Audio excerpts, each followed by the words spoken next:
Dear student, आज हम लोग पढ़ने जा रहे हैं रेस्ट एंड मोशन, फिजिक्स का पहला chapter.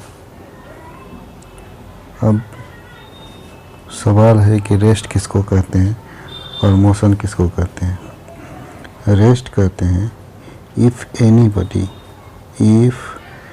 Anybody does not change its position with time. अगर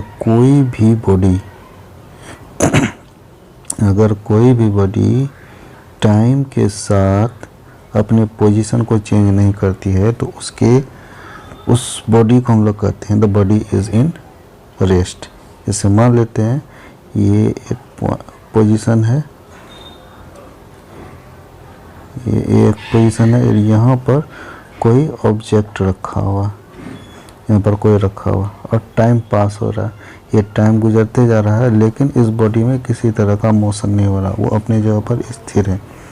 चाहे वक्त 2 मिनट गुजर जाए, 10 मिनट गुजर जाए, 25 मिनट गुजर जाए, 100 मिनट, कितना भी देर गुजर जाए, लेकिन इसके पोजीशन में कोई चेंजिंग नहीं आता, अपने जगह पर फिक्स है।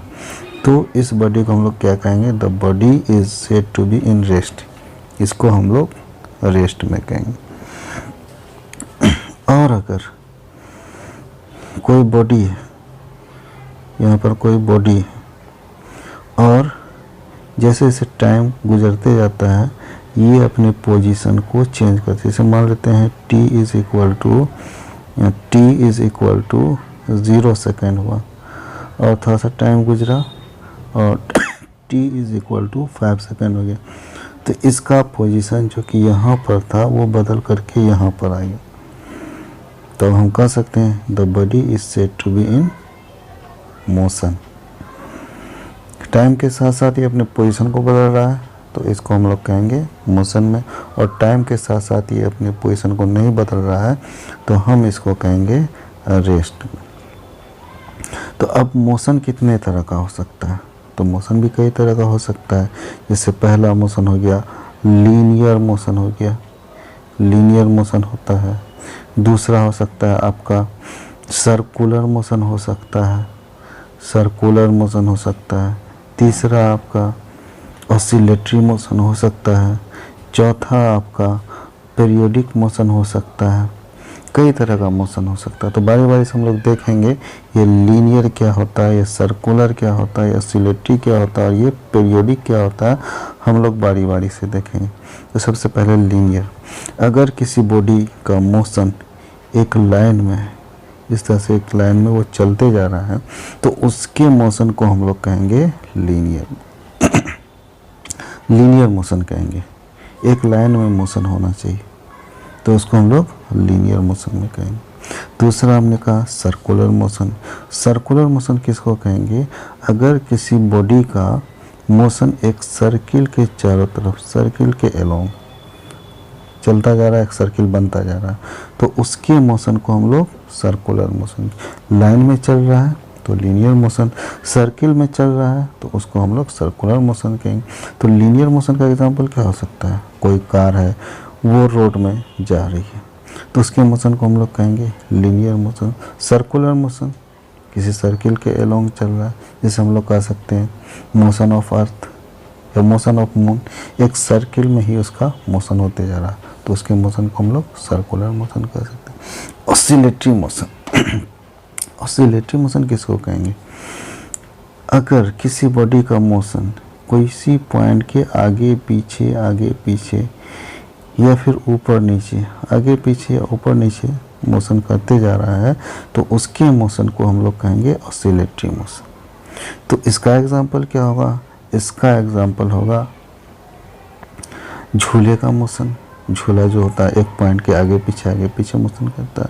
या फिर पेंडुलम होता है, घड़ी का पेंडुलम वाला घड़ी होता है, उसका पेंडुलम आगे पीछे मोशन करता है तो उसके मोशन को हम लोग ऑसिलेटरी मोशन कह सकते हैं। तो ये आपका तीसरा टाइप का मोशन था। चौथा पीरियोडिक मोशन। पीरियोडिक मोशन किसको कहेंगे? अगर कोई मोशन बार बार रिपीट हो रहा है, कुछ टाइम इंटरवल गुजरता है और उसके बाद बार बार वो मोशन रिपीट होता है तो उसके मोशन को हम लोग पीरियोडिक मोशन कह सकते हैं। जैसे मोशन ऑफ अर्थ, हर 365 या 66 दिन के बाद अर्थ एक चक्कर लगा लेती है सूरज के चारों तरफ, एक चक्कर। जैसे 365 या 66 दिन गुजरता है, एक चक्कर कंप्लीट हो गया, फिर अगला 1 साल के लिए एक चक्कर, फिर अगला, मतलब एक साल के इंटरवल पर वो अपने मोशन को रिपीट करता है। उसी तरह से चांद भी अपने मोशन को रिपीट करता है। हर 1 महीना लूनर मंथ होता है, उसके 1 महीना गुजरता है, उसके बाद फिर अपने मोशन को वो रिपीट करता है। तो ऐसे मोशन को हम लोग क्या कह सकते हैं? Periodic motion. तो ये सब एग्जाम्पल था linear motion, circular motion, oscillatory motion और पीरियडिक मोशन। पीरियडिक मोशन के बाद हम लोग ये समझ सकते हैं कि यूनिफॉर्म मोशन क्या होता है और नॉन यूनिफॉर्म मोशन क्या होता है। यूनिफॉर्म मोशन, अगर किसी बॉडी का मोशन इक्वल टाइम इंटरवल में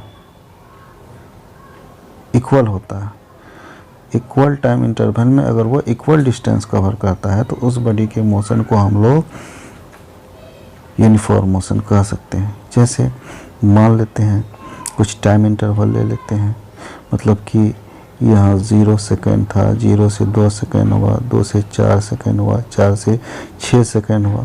तो बॉडी का मोशन शुरू में 0 मीटर था, 0 मीटर से 5 मीटर हुआ, 5 मीटर से 10 मीटर हुआ, 10 मीटर से 15 मीटर हो गया। तो कोई भी 2 टाइम इंटरवल लेते, जैसे 2 से 4, 2 सेकेंड गुजरा, तो कितना दूरी तय किया? 5 मीटर से लेकर के 10 मीटर, 5 मीटर का दूरी तय किया। उसी तरह से 4 से 6, यहाँ भी 2 सेकेंड, दूरी कितना तय किया? तो दूरी आपका फिर 15 में से 10 चला गया 5। तो यहाँ पर टाइम इंटरवल इक्वल है, तो डिस्टेंस भी क्या है? इक्वल है। अगर इस तरह का मोशन हो रहा है तो ऐसे मोशन को हम लोग यूनिफॉर्म मोशन कहेंगे। अब आइए समझते हैं नॉन यूनिफॉर्म मोशन क्या है। तो नॉन यूनिफॉर्म में इक्वल टाइम इंटरवल लेंगे, जैसे 0 सेकेंड लिए, 2 सेकेंड लिए, 4 सेकेंड लिए, 6 सेकेंड लिए, 8 सेकेंड लिए, लेकिन दरमियान जो है इस टाइम इंटरवल में डिस्टेंस अनइक्वल होता है। शुरू में 0 मीटर था, फिर 5 हो गया, फिर 15 हो गया, फिर 30 हो गया, फिर 45 हो गया। तो इक्वल टाइम इंटरवल 0 से 2 कितना डिस्टेंस कवर किया? 5 मीटर। 2 से 4 टाइम इंटरवल, पहले भी 2 था, अब भी 2 है, लेकिन दूरी अब कितना हो गया? 10। पहले 5 मीटर ट्रेवल किया, अब 10।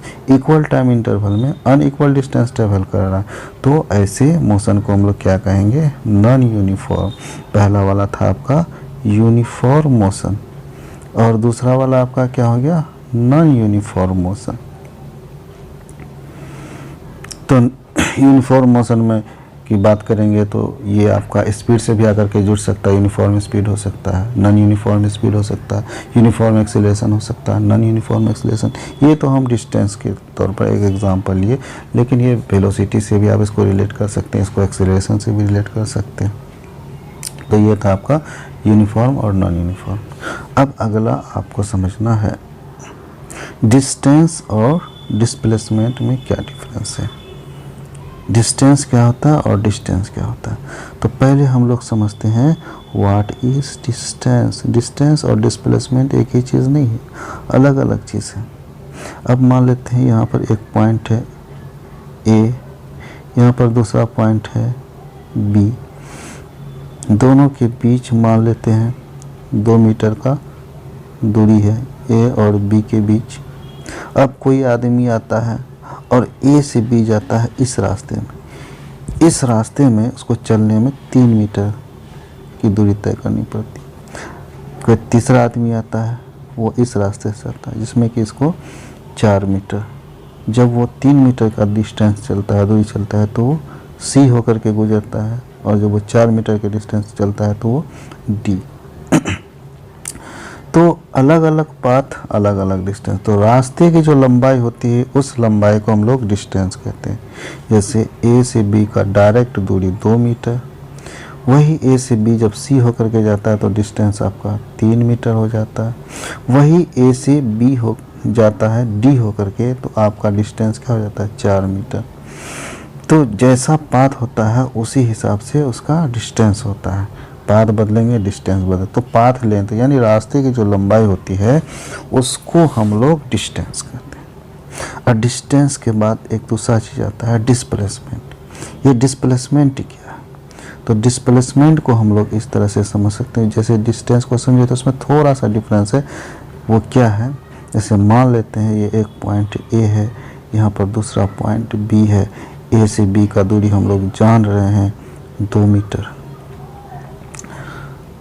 तो ए से बी डायरेक्ट जो डिस्टेंस है ना, जो शॉर्टेस्ट रास्ता है वो 2 मीटर। उसके बाद वो आदमी सी होकर के जाए कि डी होकर के जाए या किसी भी रास्ते से जाए, कितना भी लंबा रास्ता उसको तय करना पड़े, तो डिस्टेंस अलग अलग हो सकता है, लेकिन हर हाल में डिस्प्लेसमेंट वही 2 मीटर होगा। यानी कि मिनिमम डिस्टेंस जो होगा ए और बी का, यानी 2 पॉइंट के बीच का जो मिनिमम डिस्टेंस होगा, उस डिस्टेंस को हम लोग डिस्प्लेसमेंट। डिस्टेंस अलग अलग हो सकता है, जिस रास्ते से चलेंगे वो अलग अलग हो सकता है, लेकिन डिस्प्लेसमेंट एक ही होगा। हमको वो किस रास्ते से चला उससे मतलब नहीं, बस हमको स्टार्टिंग पॉइंट और फाइनल पॉइंट से मतलब। अगर कोई बॉडी है, इस पॉइंट से चलना शुरू किया और घूम करके इस पॉइंट से चलना किया और शुरू किया और इसी पॉइंट पर आकर के रुक गया, तो उसका डिस्प्लेसमेंट क्या हो जाएगा? 0। इनिशियल और फाइनल से ही मतलब रहता है, इनिशियल फाइनल एक ही जगह पर आ गया, तो उसका डिस्टेंस और डिस्प्लेसमेंट एक ही हो। तो अगर आप मोशन चैप्टर का नोट्स अगर आप लेना चाहें तो आपको मेरे वेबसाइट पर आपको मिल जाएगा, जिसका लिंक मैं आपको नीचे डिस्क्रिप्शन बॉक्स में दे दूंगा। आप उसमें चले जाइएगा, आपको उसमें मोशन में types of motion, distance, displacement सब कुछ मिल जाएगा। आप मेरे वेबसाइट पर चले जाइए। थैंक यू, धन्यवाद।